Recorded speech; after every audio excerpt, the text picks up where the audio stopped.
Que jogo Corinthians 1, Cruzeiro 0 no Pacaembu. Foi pênalti, não foi pênalti? Foi pênalti no Thiago Ribeiro? Houve uma falta no Thiago Ribeiro antes do famoso pênalti em cima do Ronaldo? Impedimentos mal marcados contra o Cruzeiro? Uma ou outra falta não marcada e o pênalti do Ronaldo. Uma baita discussão. Dá para marcar o pênalti? Dá para não marcar o pênalti? Uma coisa é indiscutível. Tem de discutir o lance de Gil e Ronaldo. É bem discutível que o Gil não precisava entrar daquele jeito no Ronaldo. Mas foi de fato falta, não foi? É uma longa discussão que merece ser tratada com respeito, com consideração pelo árbitro, que erra como jornalista, erra como jogador, como cartola, como treinador. Todo mundo erra, mas nem todo mundo é venal. Ainda mais um lance tão polêmico, tão discutível. Eu não marcaria a falta, não marcaria o pênalti, mas entendo quem imagina e interpreta que foi ombro nas costas, foi uma entrada imprudente do Gil e que acabou derrubando o fenômeno Ronaldo. Tudo isso dá para discutir. Agora é indiscutível que não tem essa de dono da razão, dono da verdade. Foi pênalti, acabou. Não foi pênalti, acabou. Não, é um lance discutível, como a regra do jogo manda discutir a questão de interpretação. Agora uma coisa indiscutível, e é isso que a gente está aqui para conversar, é que foi um baita jogo, em que o Cruzeiro foi um pouco melhor do que o Corinthians, merecia melhor sorte até com a própria arbitragem, mas a gente vai ver como taticamente se portaram duas ótimas equipes, como o Corinthians, cada vez mais líder e agora voltando a ser favorito ao título brasileiro, e o Cruzeiro que fica numa situação delicada. Esse foi o Corinthians que venceu o polêmico jogo do Pacaembu. Um Corinthians não só com os 11 titulares à disposição do Tite, mas 12 com o retorno mais do que saudade, mais do que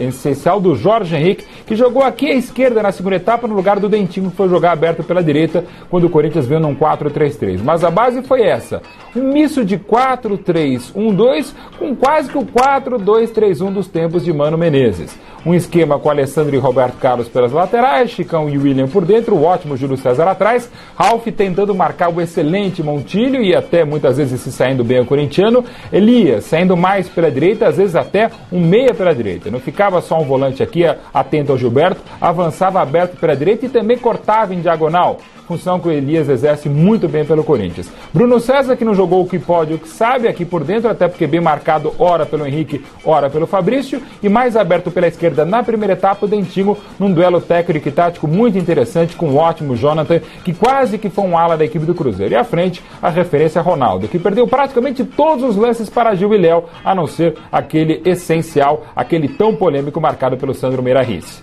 Do lado do Cruzeiro, o excelente Fábio, aí a questão tática e alternativa muito interessante do técnico Cuca.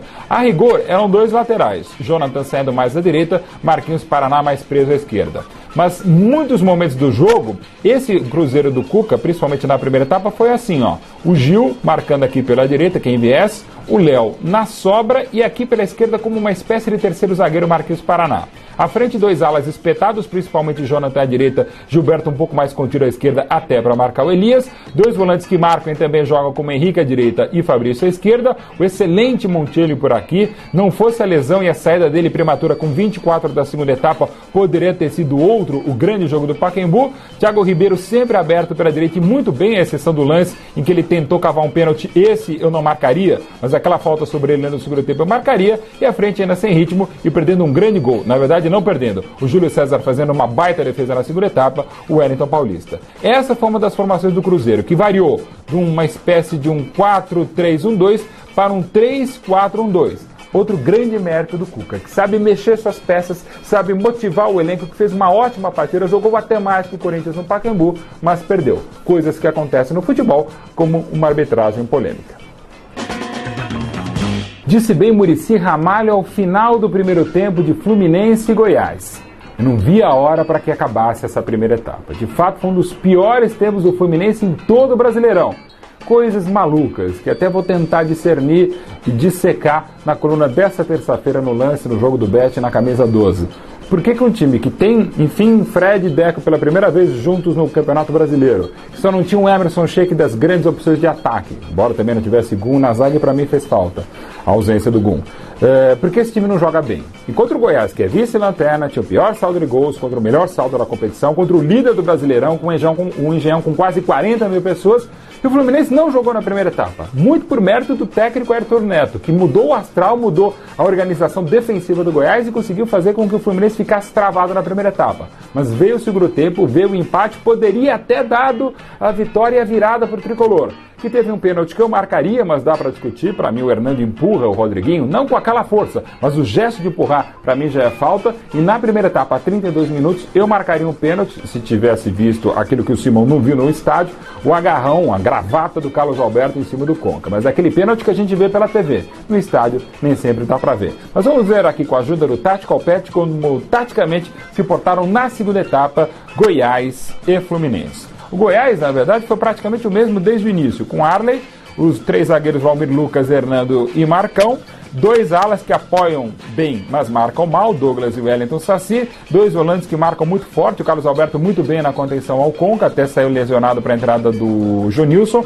e Amaral aqui pela esquerda, Marcelo Costa muito mais quase que um terceiro volante do que um meia, o Jones aberto aqui pela direita, às vezes compunha num esquema que era um esquema com 3, 4, 2 meias, e o Rafael Moura em fase excepcional. Talvez tenha jogado pelo Goiás a melhor partida a favor do Corinthians, né? E na passagem dele, que foi tétrica pelas Laranjeiras em 2007, com apenas um gol, 17 jogos e 1 milhão de gols perdidos, o Rafael Moura de novo jogou demais. E até por isso, e por ser só ele à frente, o Muricy fez bem no segundo tempo. Botou, claro, o ótimo Berna aqui, ótimo pela fase que está vivendo. O Leandro Eusébio no segundo tempo saindo mais à direita. Aqui o André Luiz marcando, ou tentando marcar, como não marcou no primeiro gol do Goiás. O Valência, uma espécie de terceiro zagueiro, um ala aqui pela direita bem aberto. Fernando Bob de olho no Jonas, o Valência também encostando no Marcelo Costa. Aí Avalanche e Tricolor na frente. Mariano e Carlinhos espetados como pontas e rendem melhor assim. Para encaixar o deck, você precisa ter liberdade para o Mariano pela direita e pelo Carlinhos ou pelo Júlio César à esquerda, questão que o Muricy Ramalho precisa resolver. O excelente Conca mais próximo de uma dupla que individualmente é muito boa. O Fred é um baita atacante. O Washington ainda tem a melhor média de gols da história do Brasileirão desde 71, mas pelo espírito e estilo de jogo, embora o Fred tenha qualidade técnica e capacidade para sair da área, os dois juntos, esses dois postos aqui parados, só em circunstâncias onde o Fluminense, como no segundo tempo no Engenhão, avançou bem com o Mariano pela direita e com o Carlinhos pela esquerda. Mas normalmente não é o ideal. Deu certo, poderia até ter dado virada, mas só em algumas ocasiões. Para o Fluminense, que se ressente ainda da ausência do Emerson Sheik e do melhor do Deco, e que agora vai ter que ganhar tudo aquilo que acabou perdendo no Engenhão para ainda gritar bicampeão brasileiro ao final das 3 rodadas que restam.